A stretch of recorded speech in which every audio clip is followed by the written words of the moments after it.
My name is Melissa Zahansky, and I teach 4th grade at Rectory School.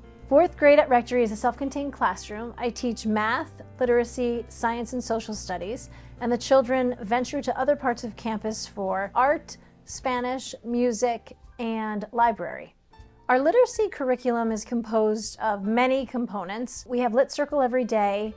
We practice handwriting, cursive every day. Our phonics component is Words Their Way, so they practice that every day as well, and grammar. Every single night we read and respond to literature. We also do writing. Sometimes most of the writing is responding to reading, but we also do many projects with writing. In 4th grade, we use a novel-based curriculum, and that's probably one of my favorite parts about teaching. Each year, I get to choose different novels based on the individuality of my class while teaching the same skill sets and comprehension strategies. Our math curriculum, we switched to a new curriculum this year, which is a collaborative math program called Illustrative Math, and the students really love it. It's all those great parts about math where you get to talk about math and collaborate and do your own individual work, but you get to talk to a partner to say, what did you get? And all of that thinking out loud. And we also do a fact fluency program called ALEX. Social studies is woven themes and topics through our novels throughout the year. We typically pick a theme. This year our theme is home, and so we are choosing novels and looking at different perspectives of home through the lens of those novels. We also watch CNN 10 daily, and we also keep up with current events through Scholastic News. Science is very exciting in 4th grade. In the fall, we study bones and skeletons. In the winter, circuits and pathways, and in the spring, sun, earth, moon, and the planets. 4th grade is a transitional year at Rectory. You graduate from the elementary school and you're transitioning to our middle school. And the journey from K through 4 through middle school, we knew that had to be very intentional and thoughtful. So we designed sort of a 4th, 5th grade wing, which is connected to the elementary school, but its own area. And we're always making sure that that transition is balancing academia and social emotional to make sure that they're getting everything that they need to make that transition as seamless as possible, but autonomous as possible as well. That's so important because in 4th grade, they need nurturing, but they're ready to be independent and try that out and see what that looks like. So 4th grade is just such a beautiful balance of doing both of those things, where I'm pushing them to be more independent, but also giving them support when I see that they need it. Pushing them to be independent and then supporting. One of the things that happens in 4th grade to foster independence is the schedule, their schedule, and their homework planner. When they're in 3rd grade and in lower grades in elementary school, they're given a homework folder and they put a sheet in there and that goes home every night. But in 4th grade, they're given a planner where they have to write and plan their week with help. And they're thoughtful about planning that week. So if they have a game or they have a conflict at home or something's happening, they're really encouraged to be thoughtful about that and manage their schedule a little bit. Because we know that when they transition to middle school, they have to manage all of those other components of sports and changing classes. So sort of getting them ready for that with the homework planner and schedule in 4th grade is, we've seen a huge difference in that transition by taking those steps. Probably one of the favorite parts of my day is having students start it with a morning meeting. So each day starts with a leader of the day and they're tasked with running the morning meeting. And the hardest component of running the morning meeting is the interesting fact about themselves, because it can't be something that we know about them. It has to be something that we don't know and that they're vulnerable enough to share. It's probably one of the most beautiful things just to sit back as an educator and watch unfold, creating that level of trust among themselves.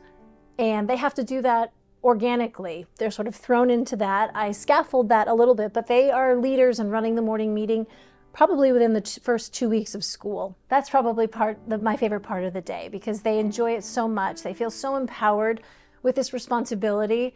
if someone is saying something really important, they know that, okay, we really have to pay attention and emotionally engage in this, and they're going to need us in some way.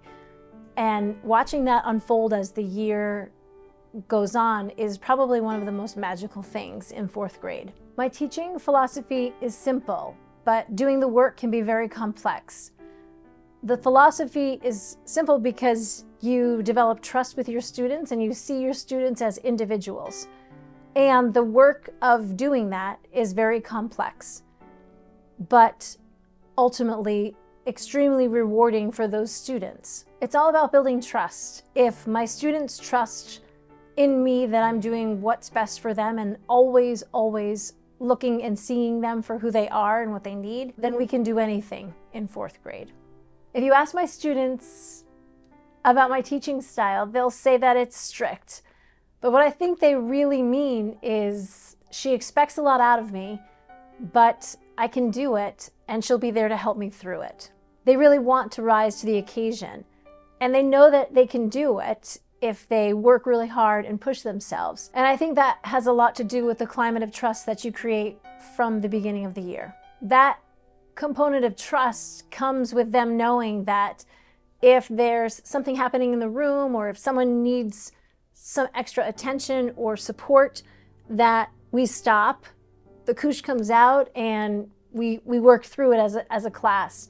No matter what we're doing, if we're in the middle of science or literacy, they know that if something is really bothering them or if we're struggling as a group, that they can trust that we're going to work through that together and spend the time to do that. The social emotional learning and trust drives all of your curriculum. If you don't have trust or social emotional connection, you won't be able to teach any part of your curriculum well, and they'll never feel fully fulfilled as a student if you don't create that environment. I grew up right here in Brooklyn, Connecticut, in the Quiet Corner. And when my family decided to move to Florida, I finished high school and began my college journey in Florida. And midway through, decided to move back to Connecticut and finish my journey up here. I graduated from Eastern Connecticut State University with a degree in early childhood education and a bachelor in psychology. I then went on to get my master's in reading at Endicott College. I student taught in Stamford, Connecticut at Newfield Elementary School. And that experience made me hooked on teaching because it was a very diverse school. It was a magnet school, and we had a very dynamic principal who really valued the arts. When my first son was born, I took a break from teaching. That lasted about 9 years. I have 3 children, Blake, Brooke, and Brody, who all attended Rectory. It was when Brody was entering kindergarten that my journey really started as an educator at Rectory. Prior to that, I was a mom, dropping Brody off at care. And then while I was doing that one day, I saw that there was an opening in the kindergarten and first grade classroom and inquired and got the job.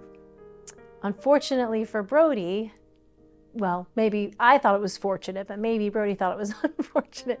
His mother would then be his teacher for kindergarten, first grade, and then after that, I would move to fourth grade, so he would have me for 3 years. Having taught my own children and being a mom and coming back to teaching as a mom taught me so much about empathy for the whole child. I have high standards for my students, and I always have, but maybe I was lacking a little bit of that empathy when I started out teaching. And I feel like when I entered with my son, especially in my classroom, I really got to develop that piece and understand that children need so much more than just the school and the academics part, and how important the social emotional part is to their learning, because one doesn't happen without the other. I've always known since high school that I really loved teaching and was good at teaching. We had a program at my high school called Additions. We programmed with a local elementary school and went into their classrooms and got to help in various ways that they needed us. And I think it was through that program where I realized that I could walk into that space and make a difference. And that felt really good. And also that I had a connection with children.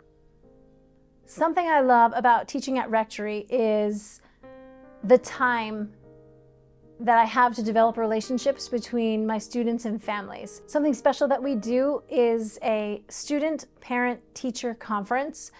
And I think what makes that so special is that the student is involved in setting their goals and having conversations about how to achieve their goals. And through that process, the student voice is heard and the students are part of their own learning and growth process. Students here always know that there's an adult that cares for them. My 3 children realized after going through Rectory that it's not always like that in the world, and they were grateful to have that experience at Rectory.